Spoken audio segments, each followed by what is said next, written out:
equipment, target, gun check, bipod, level, parallax, elevation, dope, windage, wind, breathe. Shooter, you understand the course of fire. You may load and make ready. Mag, chamber flag. Shooter, are you ready? Breathe. Stand by. Move to target, orient, settle, level, level, bolt down, pressure, breathe.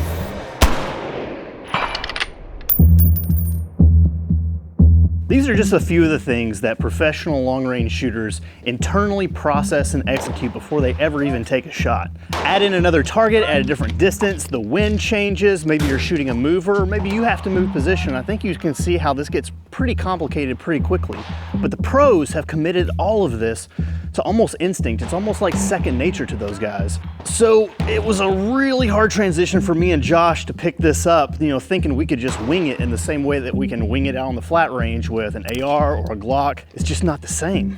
And we were hit hard by that reality when Kyle and Brad and Nick over at Leupold signed us up for the biggest precision rifle match, which is Gap Grind at Cannon Precision in Jackson, Tennessee.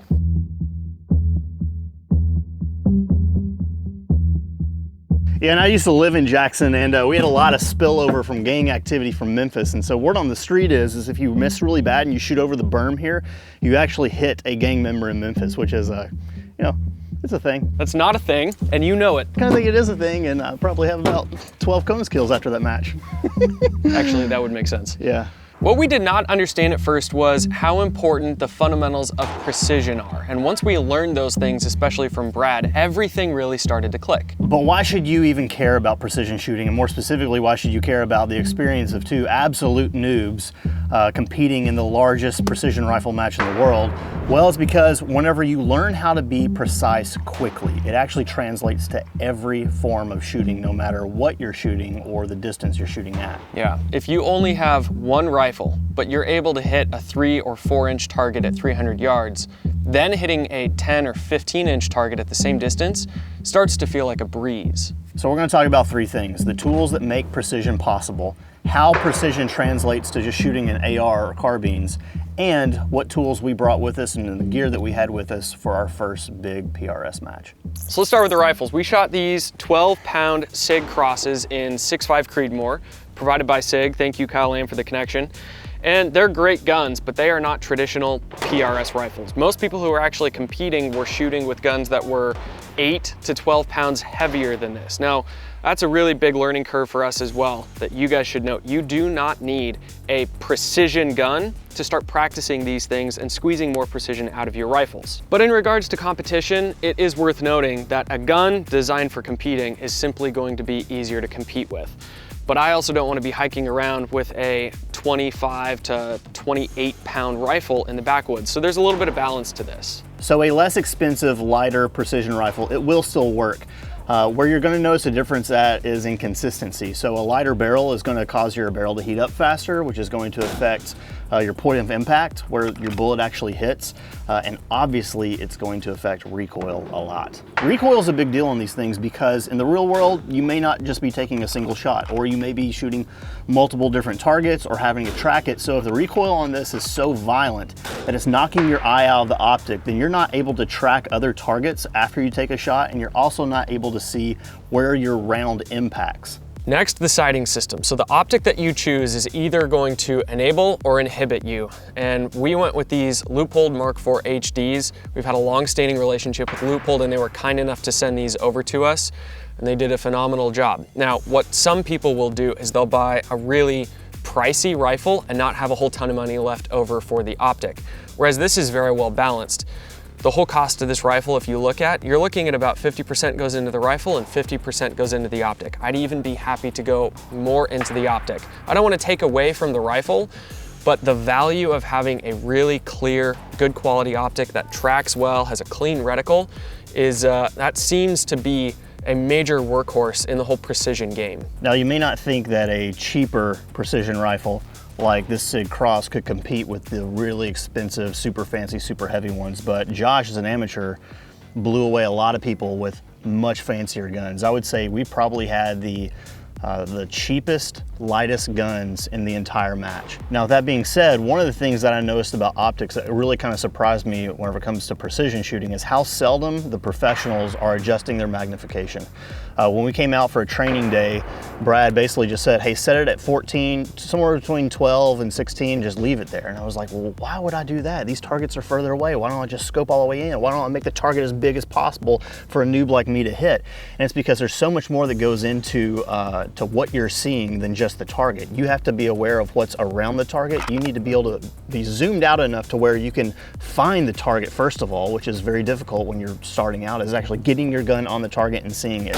And then also being able to see, like, how bad did you miss? If you're so zoomed in and you miss wild, you don't even see where the round impacts. In addition to that, just being able to find landmarks across the landscape to kind of hone in on where that target is, it's a big deal. So setting it and leaving it, occasionally adjusting it if you needed to. Yeah, I think the only time that I actually dialed down was movers. When they were at 300, moving 3 miles an hour, it looked like those targets were just zooming by. So I gave myself a little bit more forgiveness and actually opened up my field of view.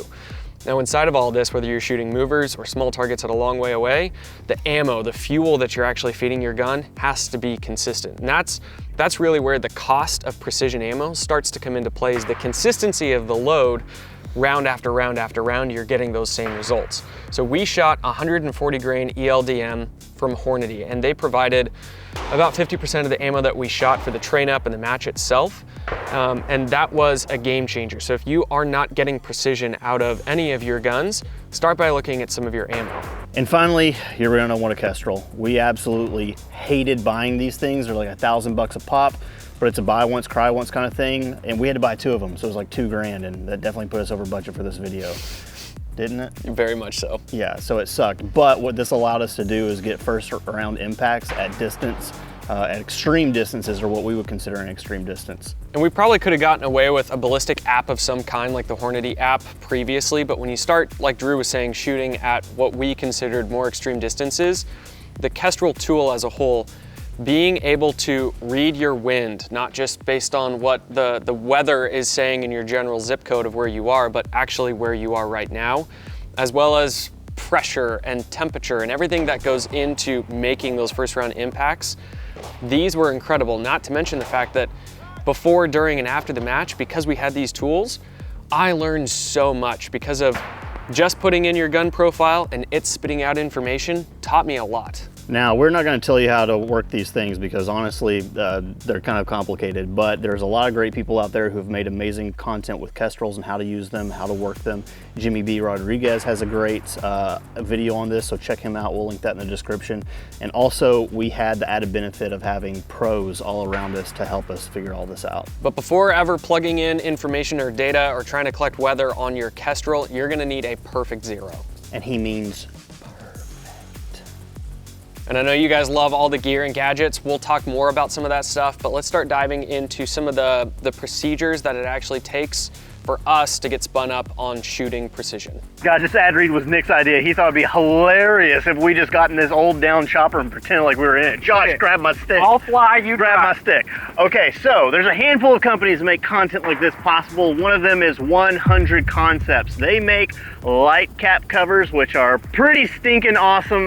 We have known those guys for years, and they make it so that you don't ND your white light and let everyone know where you're at and get you and your boys killed in milsim. And they also make anti-reflective devices for all of your optics. They're pretty dope. Also, Steel Industries. They make some of the best night vision in the game. We love those guys. We've known them for years, long before we started Dirty Civilian. And that's who we get all of our night vision optics and devices from, like this ATPLC here. They also have a storefront in Florida. You can go and check them out, try all the stuff out for yourself before you make a purchase. They're pretty rad. So yeah, get some like aviator class nods. That'd be the play. If you want to know how to make sure that your firearm is actually functioning and you actually enjoy learning based on a curriculum, you should go check out the Sonoran Desert Institute. And finally, guys, mod light. If you're doing anything with or without a firearm, being able to throw a whole ton of candela and lumens downrange is really important, both for your safety and for other people as well. Highest quality that we have found is mod light. Go check them out. Links in the description for all these brands. All right, zeroing. Drew had a perfect analogy. Zeroing is like building the foundation of your house. For years, we have been building a foundation that's resulted in accuracy, not precision. If people were building their home with the level of care that most people, ourselves included for a long time, had been trying to actually zero their rifle, your home wouldn't last more than a year. Then you start to see some catastrophic events as time goes on, as you start shooting longer, and problems start to arise. Why is my drywall cracking? Why won't doors open or close? Well, maybe it's the foundation. Maybe it's because your zero is not true. So the goal is to get your rounds to be impacting center of your reticle right where you're holding, and you have to be honest with yourself on where you're holding as well. That's where the foundation comes in. And once you start getting consistent hits, then everything starts to build from there. And we really truly had to learn how to be honest with ourselves about our trigger press, about how relaxed we were, and getting really, really consistent groups at a set 100 yards, and then we could grow from there. Now, before this match, when I saw dudes using sandbags, my first thought was, lame! Skill issue. Go. But that's because I wasn't taking 800-yard shot at a 3-inch target. I was shooting a deer, one shot at 400 meters, all braced up on a tree, which is kind of like a sandbag. You sure about that? Or I was shooting at 50 yards with my AR on a flat range. I think a lot of us dudes in the tactical community have gotten away with not having to use sandbags because we shoot at easy distances and large targets, but coming out and doing this, I finally understand how important it is to have a good surface and a solid surface to shoot off of that stabilizes you and your gun. It makes all the difference. I'm in the same boat as Drew as far as bags, and then we started shooting PRS, and here's what we found. Pretty much nowhere in the world are you going to get that perfect three-dimensional level, and that's where the bags come in. So with a bag, I can start to get really, really level and settled into the sand or whatever fill you actually have in your bag. Now here's why level matters. If you zero and then start shooting out to distance, if your optic is canted, you're then telling yourself or the gun that gravity is running left to right, but that's not what the bullet is gonna do. It's still going to follow that straight up and down pattern. So when you cant the optic, you can start missing based on windage and elevation. And that's why level really matters, and that's where the bags come into play. Now the levels that we used were these MDT send it levels as opposed to a bubble level. They actually use lights, and they keep you from having to pull your eye out of the optic to actually see where true level is, and it worked really, really well. Thank you, MDT, for sending those over. Having bags to set onto another three-dimensional object like a rock, a fence post, or a log just gives you the ability to fill the voids in that surface and then have a really stable shooting position. So this one is an Armageddon rear bag with a, Brad, what fill is this? Get light fill. It's nice. You could run around with this and it's not super heavy. This one, get ready for this name. This is the Weebad Tater Tot Fortune Cookie waxed canvas with a heavy fill, no rubber. Get yourself a bag. So positional work, the art of getting into a good shooting position. It's a big deal in the precision rifle world. I think it gets glazed over a lot of times on the flat range whenever you're shooting from prone or you're taking a knee or you're using a VTAC barricade. So in the PRS world, finding a good shooting position is actually one of the more transferable skills to civilian readiness and just good overall shooting, because in the real world, you're not gonna have a VTAC barricade to shoot off of. You're not gonna have, you know, a perfect thing to shoot off of. You're gonna have to shoot off of whatever is around you. And out here at these matches, there's all kinds of weird obstacles that you have to quickly navigate to. And oftentimes the difference between a good performance and a great performance is how quickly and efficiently you can move from one weird position into another weird position and take a clean, stable shot. And just like all things precision, how you do any certain thing, like setting your bag down, can have foundational effects either in a positive or negative direction. So knowing how your gun and how your body needs to move around an object like these concrete logs versus rocks. What if the rock is at my knee level versus my hip level? Before you're ever touching that prop, you can then visualize, probably need to go 2 knees down as opposed to 1 knee down. Or maybe I'm just going to stand and spread my legs to get my head closer down to the optic. When you're practicing positional work so much, you can look out across your landscape and already know what is going to be the most stable. And this took a lot of dry fire, a lot of reps, just figuring out how my body moves around all of this equipment and the world that I live in. And Drew's or yours may be just a little bit different. So take time to actually figure out how to get the most stable off of different things and different pieces of equipment that you have around your life.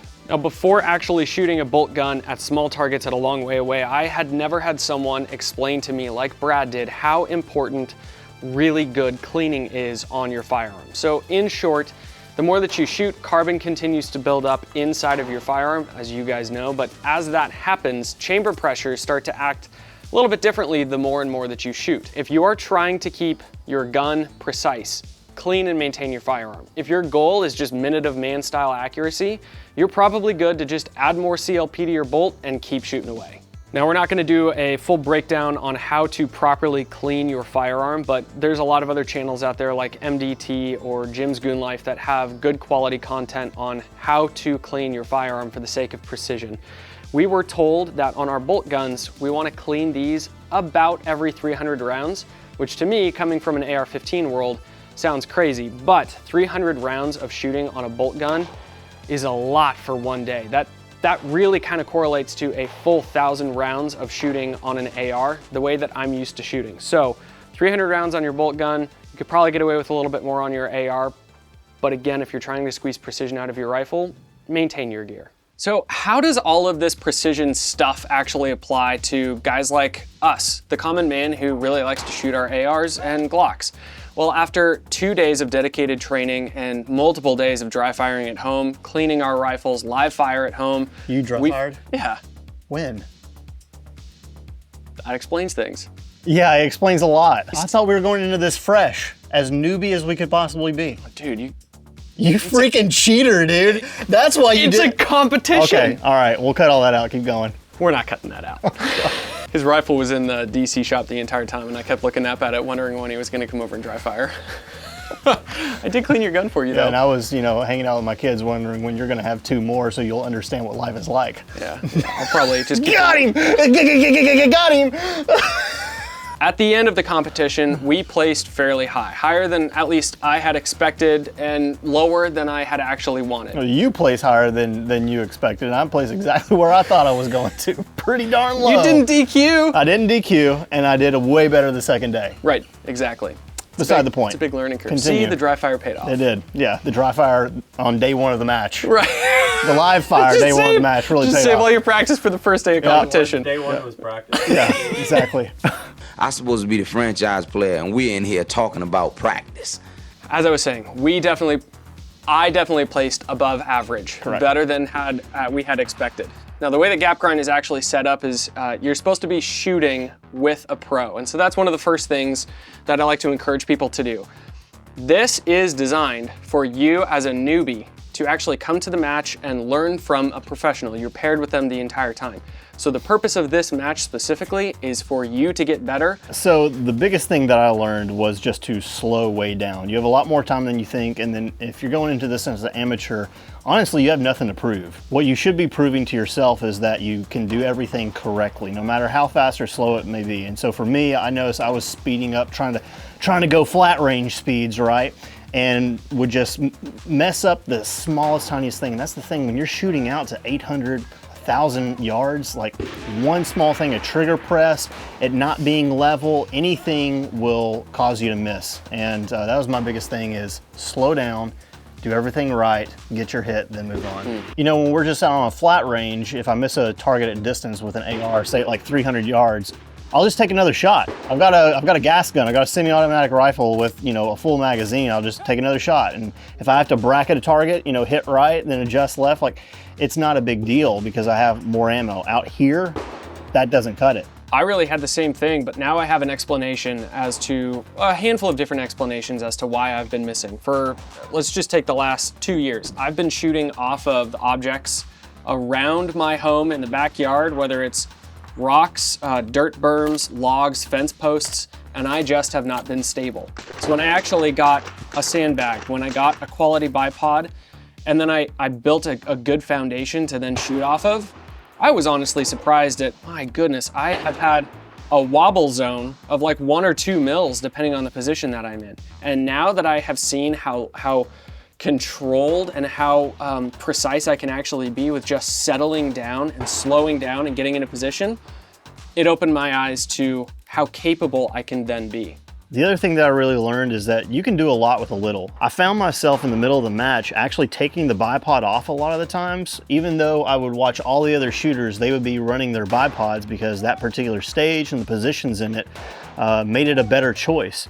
But I wasn't as comfortable with the bipod. I just hadn't practiced with it enough, and to me that took longer to figure out. So even just having one simple sandbag, like I use this one most of the time, even though I had another sandbag that would be better for prone work under the stock of the rifle, I just stuck with the one thing because I felt very confident in that one thing. I'm actually kind of glad I did. I'll be experimenting with other stuff, but you don't have to have all of the things to start getting good at this stuff. So if there's one thing that I could have told myself and not even taken any of this training or done the PRS match, I would have gotten a lot from this one thing, and it's this.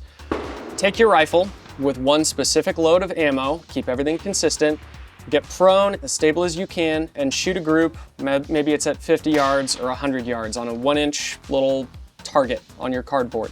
That's your group size, that's your control. Now start moving around different objects. Maybe it's off of a tripod, maybe it's off of a foldable chair, maybe it's off of the back of your truck. And look how those groups open up, and try to fight to get those groups as small as possible and get them as close as possible to how good you can shoot when you are prone and stable and controlled.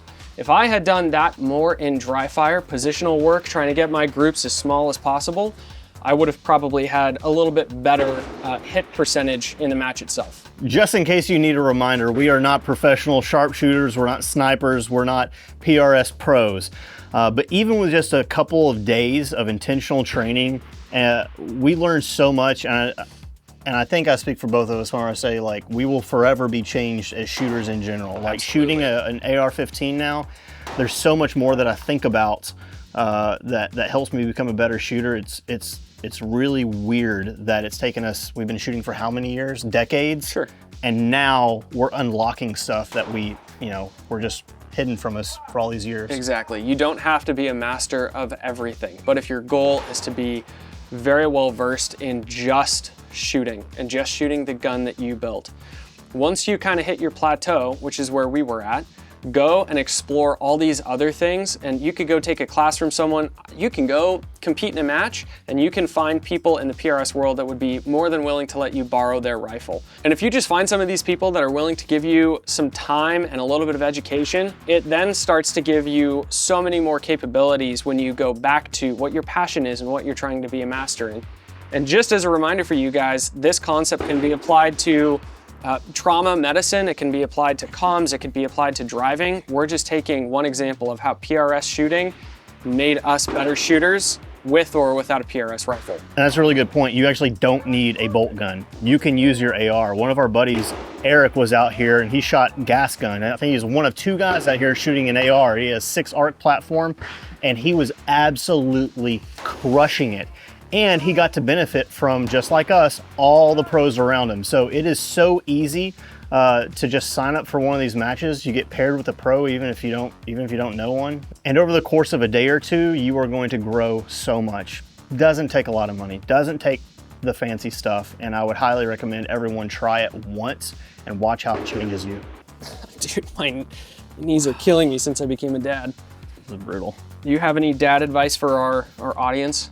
Oh, I've got some dad advice. When you become a parent, the one thing no one ever tells you is how often you have to get up from what you're doing. If you sit down, something happens, you gotta get up. If you lay down, you gotta get up and go do something. If you're sitting on your butt outside, you have to get up and go help somebody. How often I'm sitting down for less than 5 seconds and then have to get up and go deal with a crisis or put out a fire? No one ever tells you. And you don't even just mean sitting down to relax. That's even if you're doing a chore while sitting down. Yeah, exactly. These guys, Nick, Josh, they always make fun of me because I like to sit when we talk to you guys. First of all, it's more personal. But deep down, selfishly, I don't ever get to sit down. You never get to just sit down.